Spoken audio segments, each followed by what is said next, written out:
So welcome to King Cold Live. We're going to be doing recruiting here for the first half hour. Normally, we're going to be doing a half hour of recruiting. I'm trying to do it every Tuesday. A lot of the content I do now recruiting is just me doing evaluations. It's a lot of fun, but I think it's overly positive, to be completely honest. Like, in my head, I know who's watching these videos, right?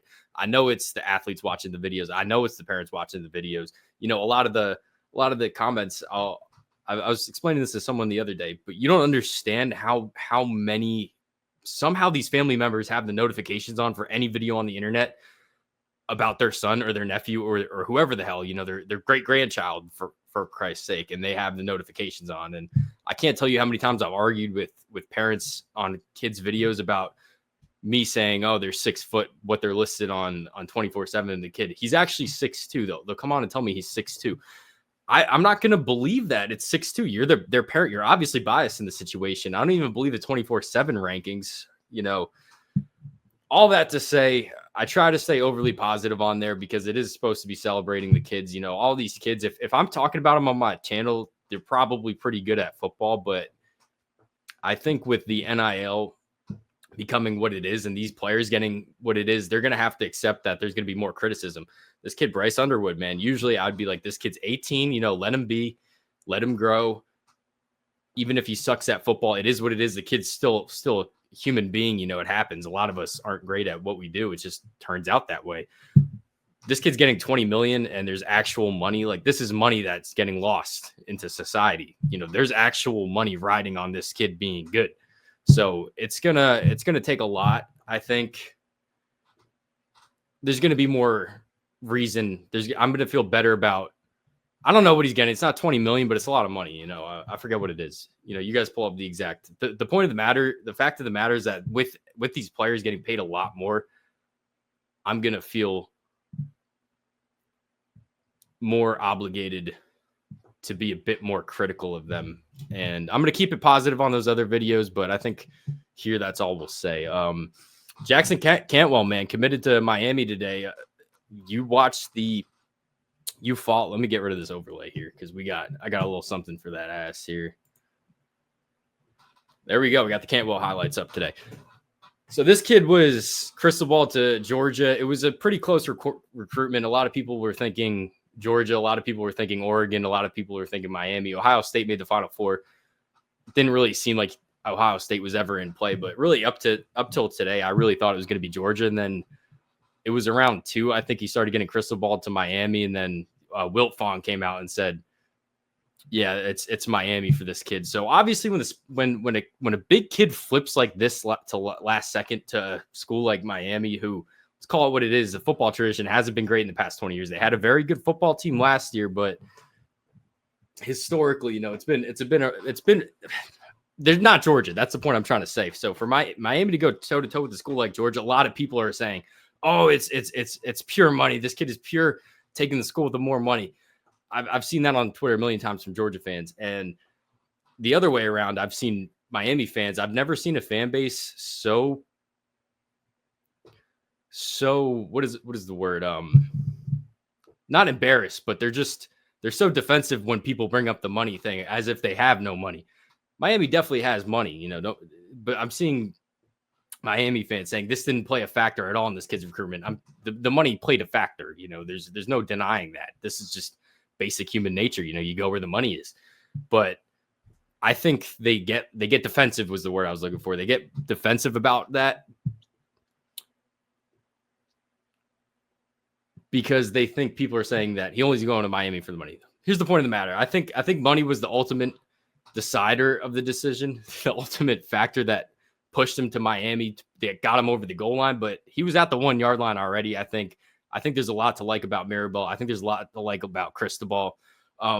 This kid, I'm seeing people kind of downplaying just how good he is because Georgia lost him, and Georgia kind of dominates the recruiting conversations that I'm in, at least on Twitter, trying to say, oh, this kid's not good. This kid's probably the best offensive lineman prospect I've ever watched. When I watch a lot of these kids in high school, they're real projects. They're a year or two of development in the weight room, a year or two of getting settled into their body. A lot of these kids, you'll see they've grown to 6'7", 6'8", their junior, sophomore year of high school, and they don't quite know how to move with that amount of length or weight, some of these kids.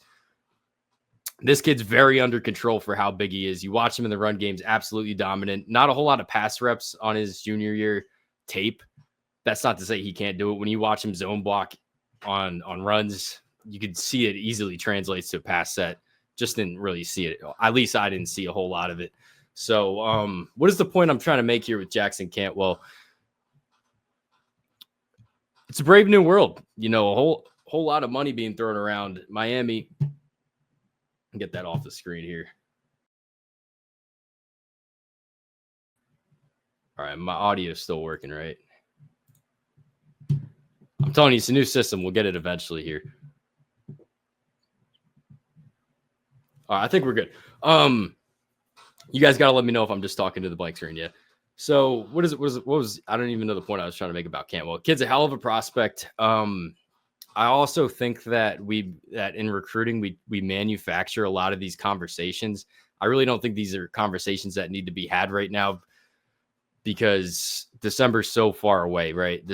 I tried to explain to somebody what exactly a commitment is in recruiting that doesn't really follow college football, and it just sounds so stupid coming out of my mouth. This kid's saying that he's gonna go to the school, but there's no actual ink on the paper. This one, when it first happened, like this morning, I was telling people, I think he commits to Miami today, the way it's sounding, and then ultimately ends up at Georgia. That's how I felt 2 hours ago. I feel less confident about that now because you hear him talk about Drew Rosenhaus. You hear him talk about Miami. He sounds pretty locked in. There's a lot that can happen. All right, here's the second point because I knew in my head that when I was talking about Cantwell, I was going to get at least the 10 minutes, and I was at 4 minutes, and I was kind of running out of stuff. Here's the other point. Dude, Miami's in a tough spot because if we're going to be honest, their team was not that good last year. Their entire roster was not that good. The team was good. They won games because Cam Ward erased a lot of things that were wrong with that team. I mean, I think we'd be talking about Cristobal on the hot seat right now if it wasn't for Cam Ward. I think Cristobal owes Cam Ward like 25% of the rest of the money he makes in this Miami contract because, well, he would have been bought out anyway, but definitely owes him a drink or two next time he's in Coral Gables. Defense was awful. I thought the offense would have been fine with it. All right, quarterback, but Cam Ward obviously elevated them. We would not be talking about them in a bowl game. I didn't think really roster was not that strong. It's a big year because they lost a lot of talent at quarterback. I think Beck has the potential to be all right behind that offensive line. And I don't know exactly who their running backs are this year, but I'd imagine it's a really good run game just because of how dominant their offensive line is. Probably top 5 unit in the country. Like I said, I completely understand why Cantwell wants to go there. I think a lot of Georgia fans are downplaying Mirabel and Cristobal's track record offensive lineman wise, and they think it's just pure money. I don't think it's pure money. I think it's money now plus Mirabel. And to me, I totally understand why that was attractive enough for him to end up going to Miami.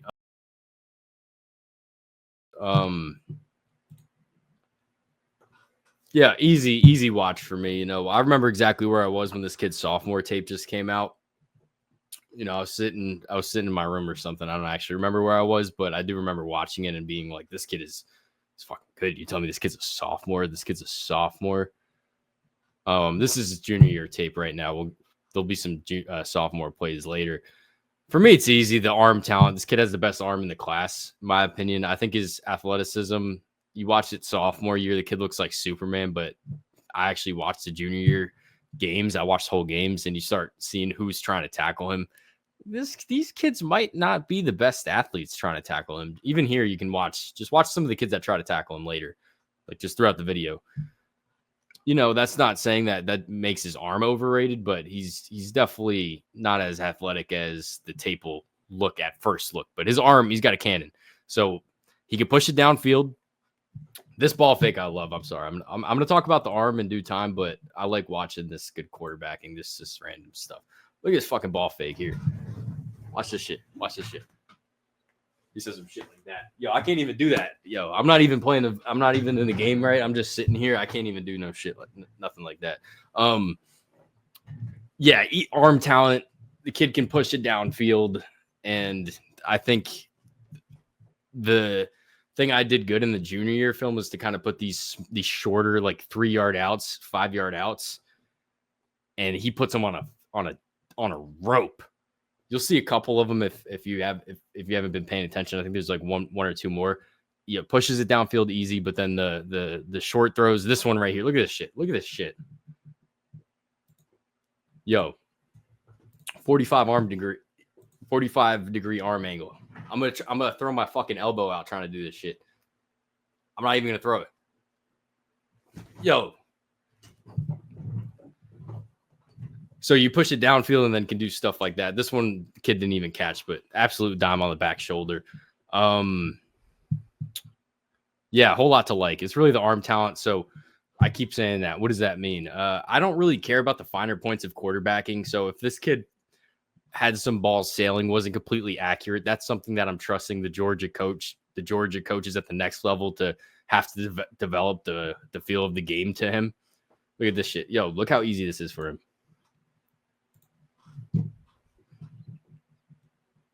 I don't even think this is the right play. Yeah, it is. Yo, this kid is wide ass open, right? He could just throw it completely normal. He doesn't have to do this.